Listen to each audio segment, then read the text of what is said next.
తన మీదన America, Europe, NATO దేశాలు పెడుతున్నటువంటి ఆంక్షల నుంచి తప్పించుకోవడానికి బ్రిక్స్ గొడుగుని వాడుకోవాలనుకుంటోంది రష్యా. బ్రిక్స్ మనం కూడా అందులో భాగంగా ఉన్నాం. చైనా, రష్యా, మనము ఇట్లాగా దేశాలు భాగస్వాములుగా ఉన్నాం. సౌత్ ఆఫ్రికా అందరం కూడా. ఇప్పుడు దాంట్లో ఇంకొక 5-6 రావడానికి జాయిన్ అవుతున్నటువంటి సందర్భంలో ఒక కీలకమైన షరతు పెడుతోంది.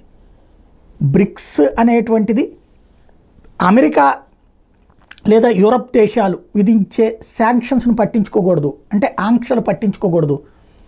వాళ్ళు ఏమి ఆంక్షలు పెడతారు, నువ్వు రష్యాతో వ్యాపారం చేయబాక, నువ్వు ఇరాన్తో వ్యాపారం చేయబాక, ఇట్లా చెప్తుంటారు. బ్రిక్స్లో ఉన్నటువంటి దేశాలు యూరప్ దేశాల మాటలు పట్టించుకోనక్కర్లేదు, వాళ్ళ ఆంక్షలు వినక్కర్లేదు. యూరోపియన్ ఆంక్షలు మనం అమలు చేయకూడదు, అమెరికా వాళ్ళ ఆంక్షలు మనం అమలు చేయకూడదు.